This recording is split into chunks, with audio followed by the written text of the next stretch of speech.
This is the original Pringles logo from 1967, and this is the current Pringles logo. So simple. Over the last 60 years, Pringles have modernized their logo nearly every 10 years. Now the Pringles logo has become so simplified that many are saying it's lost all character. So I was wondering, what would happen if I took the Netflix, Apple and Sprite logos and brought them back in time to the 1920s? What would they look like? The first logo we're going to change back into 1920s is Sprite. The much beloved logo type works really well. It's pretty simple, kind of modern, but it's got these sort of serif parts at the end of each, giving it a kind of nice flow. Also, something that we like about this is this part here where the T, this is called the crossbar of the T, and the dot of the I kind of make this sort of circle here. This is quite illustrative, and it's supposed to be because it's kind of a drinks company. So a way for us to make this more vintage like in 1920s is by sticking to the same sort of weight, but bringing it back to its serif form. And a serif are these little bits at the bottom of type. When something has serifs, it is serif. If it's without serif, it is sans serif, which is the direct translation from French. But not only that, this has got a lot of movement in it because it's all the way italicized. So we're going to make this a bit smarter. We're going to use a nice serif font, and as well as that, we're going to add more information. So once we knew what to do with Sprite, we brought it into Illustrator, and I didn't really do any hand lettering with this. I used this really nice serif font just to give the overall look that it's old, and I simply did a hierarchical composition. Now, if you're a fan of vintage logo design like myself, then you'll know that there's always a lot of information inside the design. Today, we basically just have the brand name Sprite. However, back in the day, in the 20s and the 1900s and the late 1800s, they would have a lot of information. It would be like the Sprite Lemonade Company. So to add more detail and information in, I added a Coca-Cola company. I added the fact that it was 0% alcohol just because I didn't know what else to say. It's just a bit of fun. Natural flavoring and made in the USA. Now, I liked the typographic look of it. It had a really nice composition. It was very simple. To make sure that the lettering was correctly sized, all I did was I would divide the lettering by 2 multiple times, and this way we have a really nice sort of grid happening already. But the problem is there was no imagery involved, and I felt like, if this is going to be on a can, it needed to have some imagery. I toyed with the idea of drawing a mountain, however that didn't seem appealing to me, so what I did is I went into Photoshop and I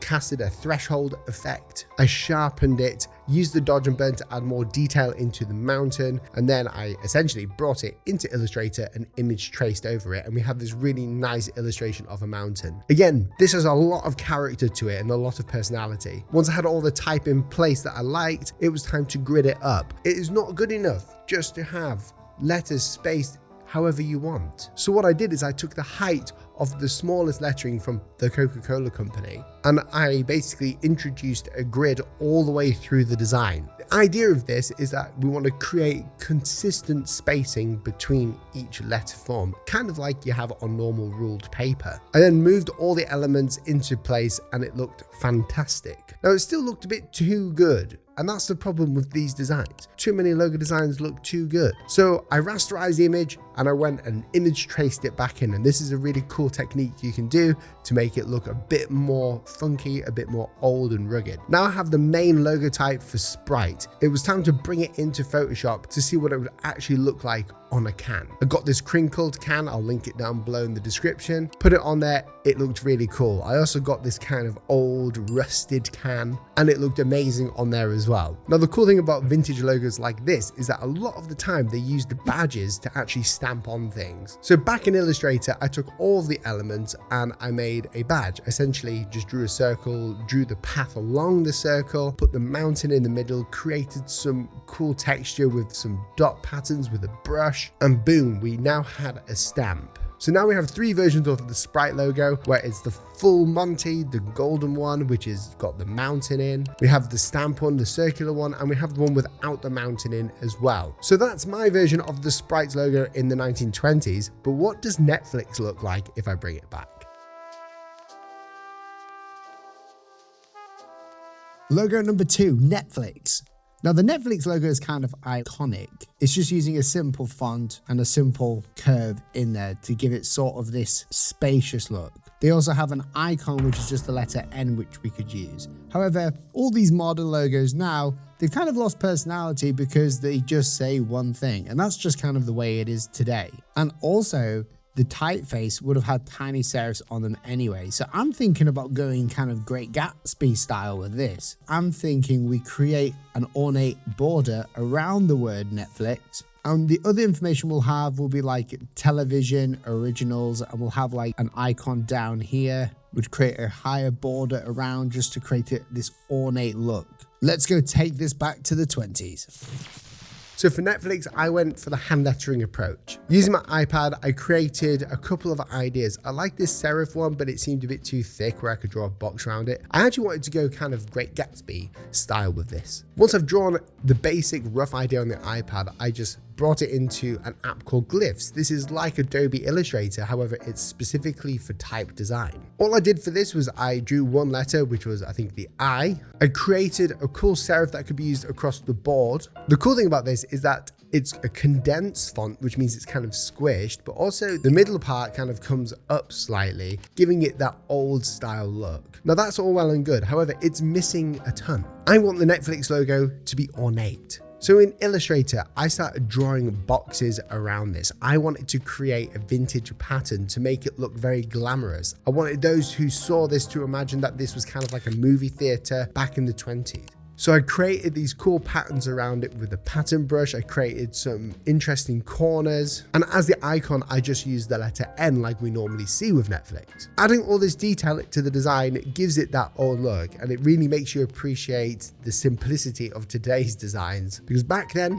my goodness, you had a lot of work to do. Having that main design was great. However, I needed to come up with different compositions for this. I needed a simpler one and also a circular one. So I took the N for the Netflix logo and made this cool icon, just a circle with another circle, kind of like an eye, creating that iris that is kind of on its side. And I wanted to see what Netflix would look like when we arced the actual word Netflix. It looked okay, but it would look so much better if I actually hand lettered it being arced around. When you warp text in Illustrator or any app, it kind of doesn't work very well. So for the next composition, I decided to go for just Netflix in the middle, add original series at the bottom, put the main logo at the top, the icon, and boom, created some lines around and it looks okay. I created an oval composition where I put Netflix original series around the oval, made it quite ornate, and all I did was use offset path, which essentially takes that path, offsets it perfectly a certain distance away from its original one. I added some stars in there to give a bit more detail, and boom, we have a really nice badge icon.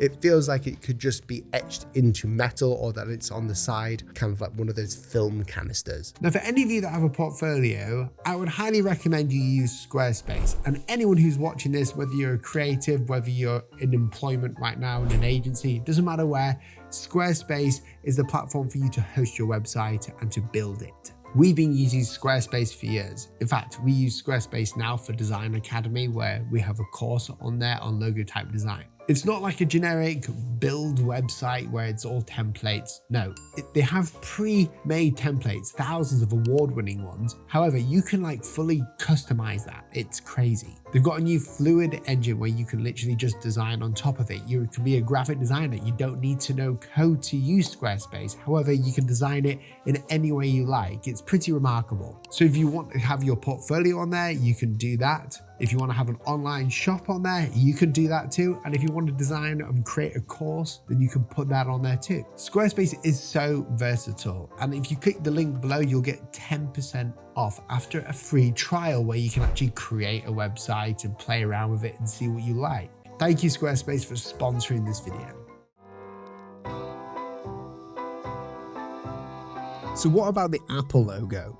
This is minimalism personified. It's a simple apple with a bite out of it. And did you know this bite was there not because of any cool story? It was there because if it was filled in and it was viewed at a small scale, it would look like a cherry. So what would happen if I took this back to the 1920s? Well, in fact, in 1976, they had their original logo, which looked like this. And this is genuinely their original logo, Apple Computer Company. It's a picture of Isaac Newton under a tree reading a book, but the apple hasn't fallen yet. So with this logo, we could take inspiration. However, I'm not going to be creating any sort of icon. I'm going to go purely type. I'm going to start with an arc, I think. And with this arc, we would say Apple Computer Company or Apple Computer. And underneath, we could have company or co. 1976 at the top. And we could have some sort of wording here that fits the brand. I think with this company part, we could create a shape around this. And down here, we would say what they sell. So that would be like iPads, computers. And then underneath, we could have even more like Hello World. I think this sort of composition would work pretty well. So let's go and bring it into Illustrator.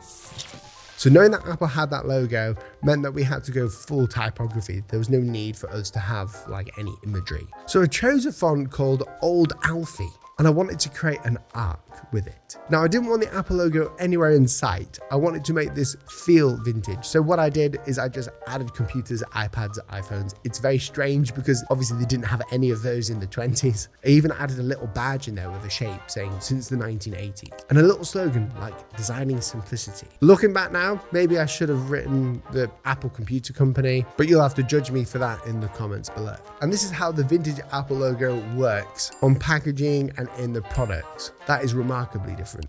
So is it true that older logos have more personality and character than modern ones? I think to some degree, yes. However, you wouldn't like to see any of these logos at very small scales on your Apple Watch or iPhone. It would be a nightmare. If you haven't already, press the subscribe button, like, comment, share, all that jazz, and I will catch you in the next video. See you soon. Bye.